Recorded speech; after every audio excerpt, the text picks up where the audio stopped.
ஞானம் பெறணும்னு நினைக்கிறீங்களா? ஞானம் பெறதுன்னு என்னென்னு தெரியுமா? ஒன்றும் இல்லைன்னு உணர்றதுக்கு பேர் ஞானம் தான். உணர்வு ரீதியாக உயிர் ரீதியாக ஞானம் பெறதுன்னு என்னென்னு தெரியுமா? புருவ மத்தியத்துக்குள்ளே ஜோதி ஒன்று இருக்குது. அந்த ஜோதி பிரகாசமாகி பெருசாகிக்கிட்டே வரும். நீங்கள் நினைக்கிறோம் மண்டைக்கு வெளியில் பெருசாகிருமான்னு நினைக்காதீங்க. அது வேறு மாதிரி பெருசாகும். உள்ளுக்குள்ளே அவ்வளோ பெருசாகி டென்சிட்டி அதிகமாகிட்டே வரும். அவ்வளோ பிரகாசமாக இருக்கும். அதுக்கு ஃபியூயல் என்ன தெரியுமா? ஃபியூயல் என்னன்னு தெரியுமா? எரிபொருள்னு அர்த்தம். வண்டி போகிறதுக்கு எரிபொருள் என்ன? Petrol R diesel.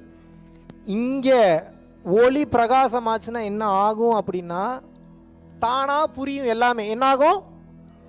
யார் எதுவும் சொல்லித்தரணும், புரியும். தானாக புரியும். கடல்னா என்ன? கடல் ஏன் உப்பு தண்ணியாக இருக்குது? ஆகாயம் ஏன் எவ்வளோ பெருசாக இருக்குது? கேட்டிங்கன்னா பதில் வரும். நினச்சிங்கன்னா பதில் வரும். எப்படி வரும்லாம் கேட்காதீங்க, வரும். ஆயக்கலைகள் 64 ஓதாமல் உணரப்பெற்றேன் வள்ளல் பெருமான் சொன்னார் இல்லையா? சொன்னாரா சொல்லியாங்க? அது எப்படி வந்தது? ஞானம் பிரகாசித்ததனால் வந்தது. அது பிரகாசிக்கும்ங்கிறார் சிவானந்த பரம. அது பிரகாசிக்கும் போது அது புரியுங்கிறார். தானா புரியும். ஏன்னா எல்லாமே அதுதான். அப்ப அதுவே வந்துருச்சுன்னா புரியுமா புரியாதா? அது பிரகாசிக்கணும்னா அதுக்கு ஃபியூயல், எரிபொருள் என்ன தெரியுமா? உங்களுடைய விந்து சக்தி தான். இது கொஞ்சம் கொஞ்சமாக மேலே ஏறிச்சுனா தான் இதை சாப்பிட்டு அது பிரகாசிக்கும். இங்கேயே கீழே போய்கிட்டே இருந்ததுன்னா எங்கே மேலே போய் பிரகாசிக்க போகுது? உள்ளதும் போச்சுரா லொல்லக்கண்ணான்னு உட்கார வேண்டியதான். நல்லா புரிஞ்சுக்கோங்க, தயவு செஞ்சு புரிஞ்சுக்கோங்க. விந்து கீழே போச்சுன்னா உலகம், மேலே ஏறிச்சுன்னா ஞானம். இவ்வளோதான் ஞானம். இதுக்கு மேலே ஏதாவது ஒரு தத்துவம் இருக்கு? கீழே போச்சுன்னா உலகம், மேலே ஏறிச்சுன்னா ஞானம். கீழே போச்சுன்னா ஆர்கசம் எவ்வளோ நேரம் இருக்குது? என்னடா இப்படி தப்பாக பேசுகிறான்னு. இது தப்பே கிடையாது, இது வெளிப்படையான உண்மை. இது யாரும் மறைப்பாங்க உங்கள்கிட்ட. இன்றைக்காவது தெரிஞ்சுக்கோங்க, எல்லாருக்கும் சொல்லி கொடுங்க. போய் விந்து சக்தி வெளியேறும் போது ஆர்கசம் மிஞ்சி போனால் எத்தனை? ஒரு மணி நேரம் இருக்குமா? மிஞ்சி போனால் 5 செகண்ட். எத்தனை செகண்ட்? 5 seconds maximum. மிஞ்சி போனால் 6 செகண்ட்ஸ் 7 செகண்ட்ஸ். அதுக்கு மேலவா இருக்குது? அது வெளியேறும் போது அந்த இன்பம் சூப்பராக இருக்குது, செம்மையாக இருக்குது. இது வெளியே போனால் இந்த இன்பத்துக்காகவே மறுபடியும் பண்ணுறோம். இந்த இன்பத்துக்கு தானே நம்ம பண்ணுறோம், வேற எதுக்கு பண்ணுறோம்? அது வேற எதுக்குமே கிடையாது. இதுவே மேலே ஏறிடுச்சுன்னு வைங்க, அதெல்லாம் நம்ம வார்த்தைகள்லாம் சொல்லவே முடியாது. அது ஏறுறதுக்கு ஃபுல்லாக ஏறுறதுக்கு 12 வருஷம் ஆகும். டோட்டலாக உள்ளுக்குள்ளே மணியை அந்த இடத்துல கட்டும். அப்போ என்னென்னமோ பண்ணலாம், என்னென்னமோ. அது இப்போ வேணாம். அதுக்கு முன்னாடியே கொஞ்சம் கொஞ்சமாக மேலே அப்பப்போ ஏறுச்சுன்னா எப்படி தெரியுமா இருக்கும்? கீழே போகும்போதே ஒரு 5 செகண்ட்ஸ் இன்பமாக இருக்குன்னா, மேலே அப்பப்போ ஏறிடுச்சுன்னா இறங்காது. கொஞ்சம் நேரத்துக்கு அது இறங்க. அது எப்போ மூடு இருக்கோ அப்போ தான் இறங்கும். அது வரைக்கும் இறங்காது. அது அப்படியே மேலே ஏறிடுச்சுன்னா அப்படியே 4 மணி நேரம் 5 மணி நேரம் கீழே விடும்போது என்ன இன்பத்தில் இருந்தீங்களோ அதே இன்பத்திலேயே மேலேயே இருப்பீங்க. அப்படியே இருப்பீங்க. 4 ஹவர்ஸ் 5 ஹவர்ஸ் அந்த இன்பத்தில் இருந்தால் எப்படி இருக்கும்? ஒரு துளி கூட குறையாம 4 மணி நேரம் 5 மணி நேரம் இன்பத்தில் இருந்தால் எப்படி இருக்கும்? பொண்டாட்டி வேணாம், புள்ள வேணாம், சாப்பாடு வேணாம், வேலை வேணாம், சம்பளம் ஒன்றும் வேணாம், நீ இப்படியே விட்டுருங்கடான்னு இப்படியே இதனால தான் போய் உட்காந்துக்கிறானு காட்டுக்குள்ளே போய்.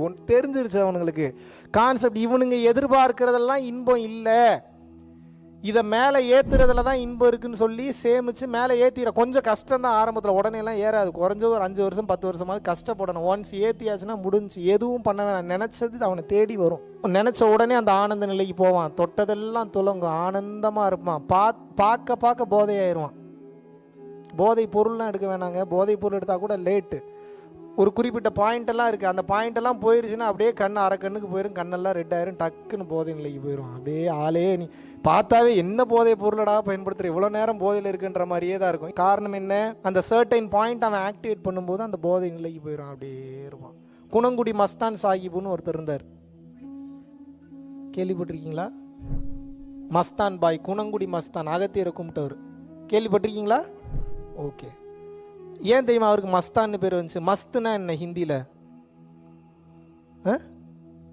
போதைன்னு அர்த்தம். மஸ்தான்னா போதைக்கு அரசன் அர்த்தம். எப்போ பார்த்தாலும் போதையிலேயே தான் இருப்பார். அப்படியே கண்ணு இப்படியே தான் இருக்கும். ஆனால் எல்லாம் தெரியும்.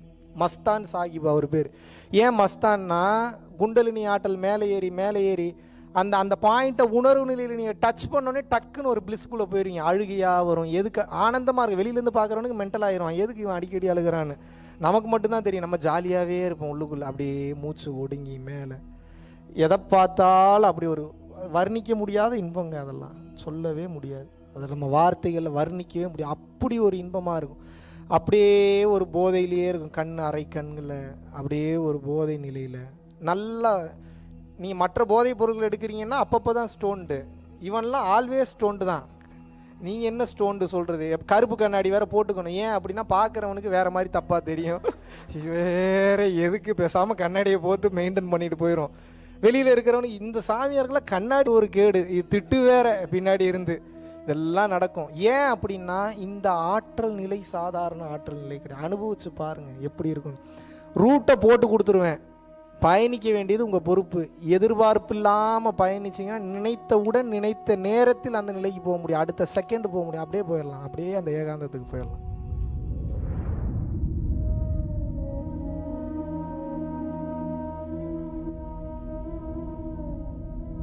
பரம்பொருளின் கருணையினால உங்களுடைய இடைவிடாத அன்னதானத்திற்கு நீங்கள் அனுப்பப்பட்ட பணத்தின் மூலியமாக பல லட்சம் உயிர்களுக்கு இது நாள் வரைக்கும் சாப்பாடு கொடுத்துருக்கோம். ஸோ கொரோனாலேருந்து ஆரம்பித்து ஒரு நாள் கூட விடாமல் பல உயிர்களுக்கு வஸ்திர தானங்களாக இருக்கட்டும், படிக்க முடியாதவங்களுக்கு கல்வித்தொகை கட்ட முடிய விஷயங்களாக இருக்கட்டும், இல்லை ஸ்போர்ட்ஸ் ரீதியாக விளையாடக்கூடிய நல்ல மாணவர்களை அனுப்பி வைக்கக்கூடிய விஷயங்களாக இருக்கட்டும், அதை தொடர்ந்து பார்த்தீங்கன்னா ரெகுலராக மந்த்லி பேசிஸில் ஏழை குழந்தைகளுக்கு க்ரோசரிஸ் கொடுக்கறதாக இருக்கட்டும், இல்லை அவங்களுக்கு பார்த்தீங்கன்னா சேம் அவங்க விருப்பப்படுறவங்களுக்கு வீட்டு துணிமணிகள், வீட்டுக்கு தேவைப்படக்கூடிய மற்ற பொருட்கள் வாங்கி கொடுக்கறதாக இருக்கட்டும், எல்லா உதவிகளும் பார்த்தீங்கன்னா உங்களோட உதவினால தான் போயிட்டு இருக்கு.